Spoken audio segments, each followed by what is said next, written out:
Besi black. Nek bola semene kae. Bola samono kae. Lah kok tanggal 26 ning Randu Kuning Ndara, 17 Resido Mukti Karanganyar, 28 enten Cruwuk wayang golek bintang tamu Cak Gandes kalih Cak Gandul saking Blora, Jawa Tengah. Ngaten. Ora mat duwite kan jamur, ora. Alhamdulillah menika gayeng sangat Mas Gareng. Paling sehat mawon. Sehat walafiat. Dasaripun menika sing lagun-lagun Jawa sampun dipun aturaken duet ugi sampun. Saking wingi ugi mundhut lagu talingan. Talingan nggih. Menika ugi wonten ingkang ngersakaken Mutiara Hidupku kalih kehilangan dari Bulurah Bukur. Oh, nggih. Untuk warga Bukur semua, salam damai selalu. Nah, sinden paling cilik dhewe Mas Gareng. Oh, kita Sing paling cilik dhewe mepet dalan iki lho ya napa? Oke. Heeh. Ngadekon lho kaya apa dipamerke suaramu. Ya. Cilik dhewe.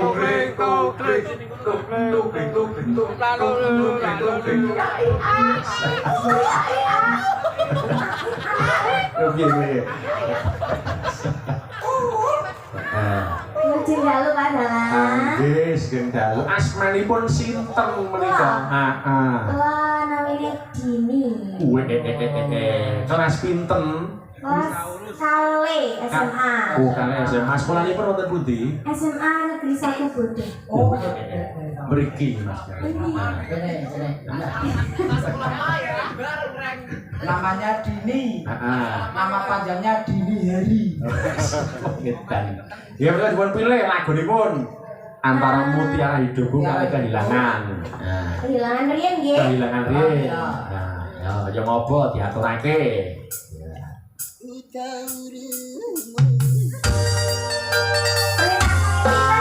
Pamundutan saking Bulurah Bukur. Ini sadalu Bulurah. Muga-muga Bulurah. Dalam pun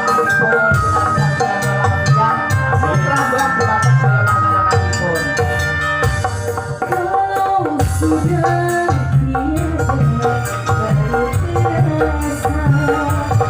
bahwa Tuhan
Mantap.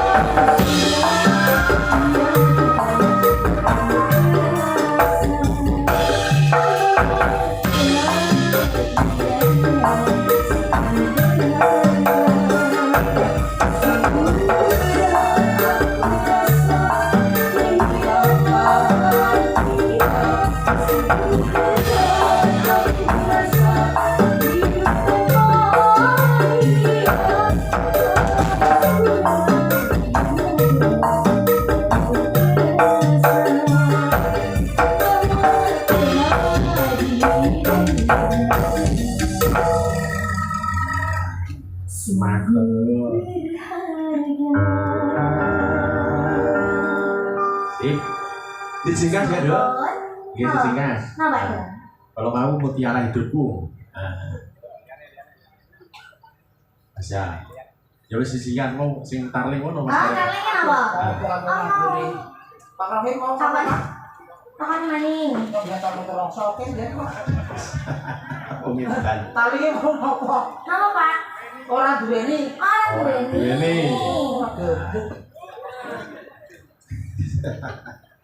Terbaliknya berarti yud mimang. Iya.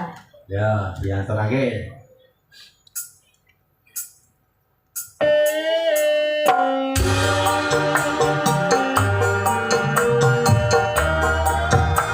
Pak Sinta nih.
Matur nuwun Bapak. Nggih. Pisang kas, Juk, pisang kas. Nggih. Sekali lagi.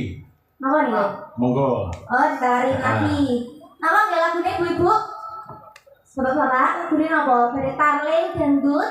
Maka Pak, sinten Tarling. sinten kan badhe sakit kula Pak. Kula nembang apa Pak? Kula nembang apa Pak? Oh kuwi. Apa, Bu? Hah? Tambal bal ae blakro. Tambal ban ya diaturake. Nah, Ora trik teng bungklok iki berat. ya tambal ban ta. Itu kakak bodon wayu yo lah yo. Oh, Pak, lo. Ayo dah.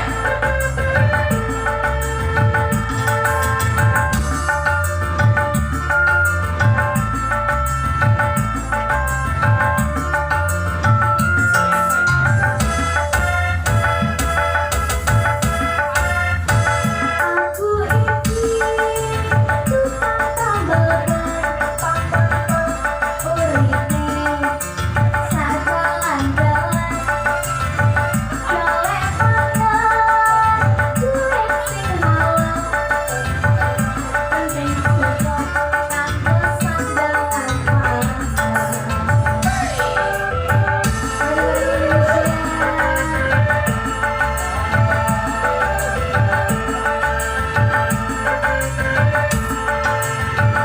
Aku ini tukang tambal ban, rezekine untung-untungan, nasib akeh duit kantongan, waya apes wetengku krasa konsongan. Kok gede kok konsongan? Iki pas sampe kabeh.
Mas Gareng.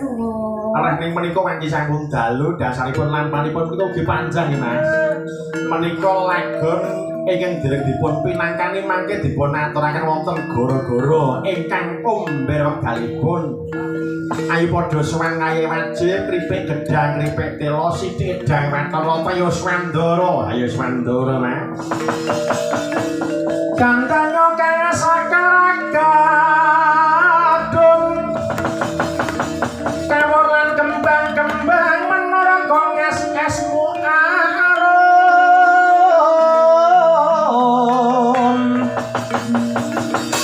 wino-wino yata-yata nakati kusumo mangambar-ambar mawur kang bupaku malon-telon ora mimbo kang mimbo Bathara doyayi dawaning sun teka taman sira yayi apa dosaning pangkakang sira yayi tinggal glis katingaren yayi duka punapa hamunggali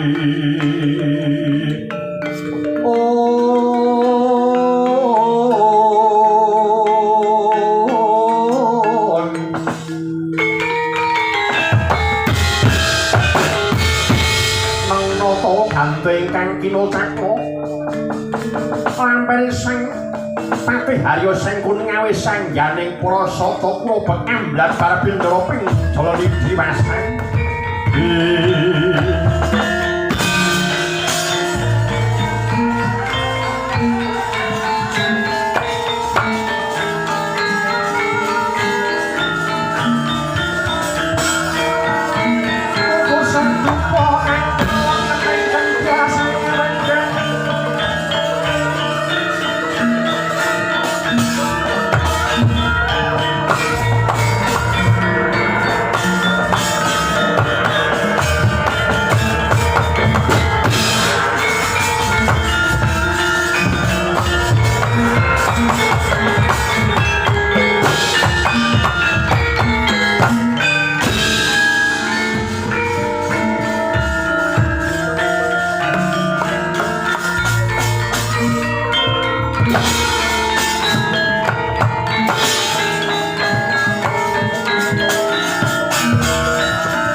tumilah mangolah ngelomu bangke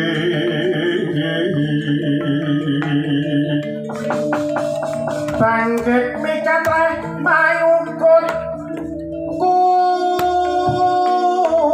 kutaning jiwangga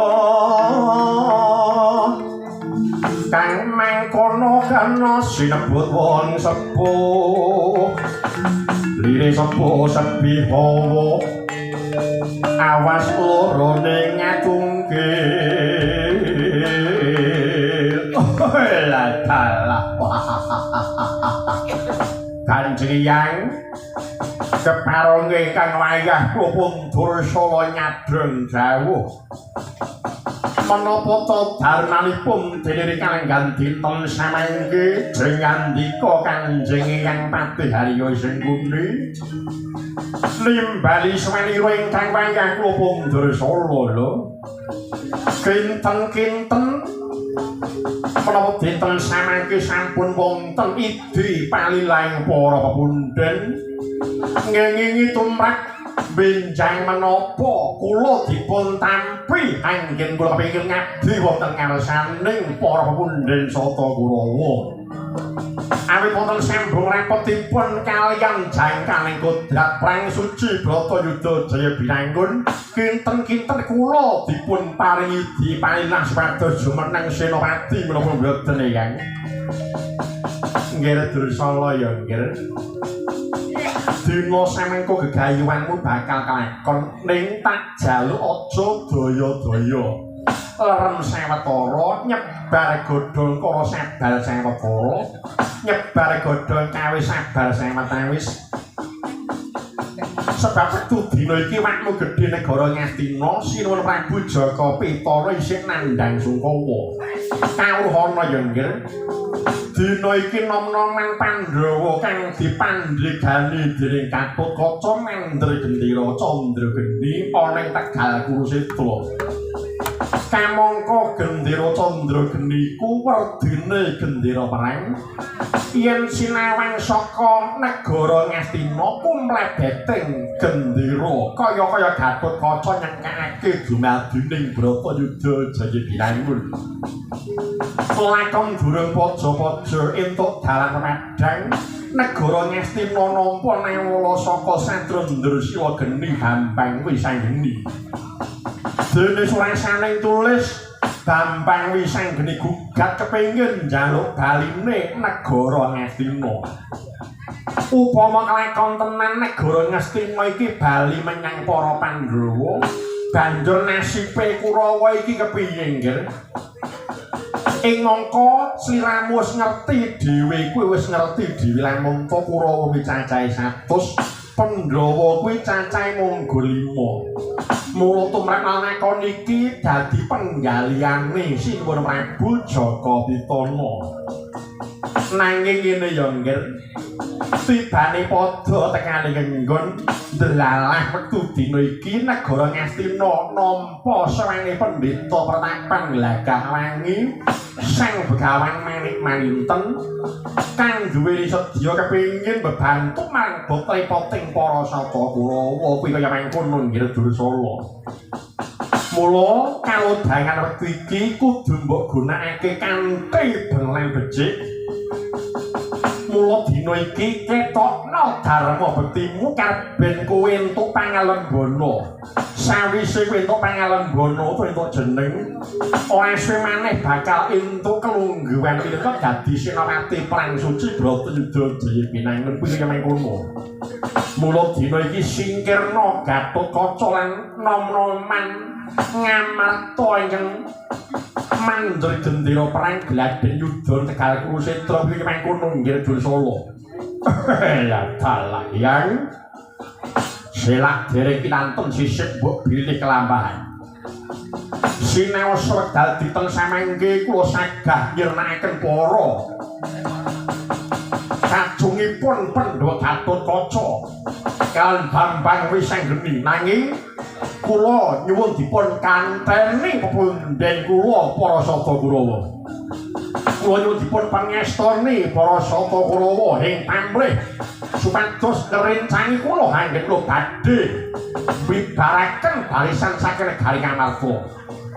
Paduka Kanjeng Hyang boten sisah sumolanging penggalih kula sampun anggadhahi katiasan utawi kabegdayan Aji Candra Warayang ingkang satu minangka dados urang sakaling jagat. Ing mangka dhewe katiasane Aji Candra Warayang tampang gunung Blajugruk segarasan yen to tiba ora dadane menungsa tertentu badhe lebur tanpa dadi. Pramila paduka yang sampun ngantos watose manah Kula yang badhe nyingkiraken para Pandhawa bagus yen kaya mangkono nggih. Ora mungkur kuwi Dursala dasare wektu dina iki negara Ngastina nembe ana pendhita kang anyar katong begawan manik maninten kang sagus sabiyantu sewu tuwe saka Pertepan Glagahwangi. Kula kang saka kuwi nggih Bambang Sotama wonten pangandika ngadhawuh Kanjeng Paman. Mara coba metu njaba ndang para wadyabala kaya padatan gawur iki sendika ngestaken dawuh. Prasasat badal kerasa ning wangagun mulane babu wong urip saparasa ngawuleng rabut kudu ikhlas lahir batin aja nganti nemu ewu dampiak budaling Prawadyabala tinon saking Mandra Pangyakabya lumaris candrane.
ngaso lan bajaring purname kekon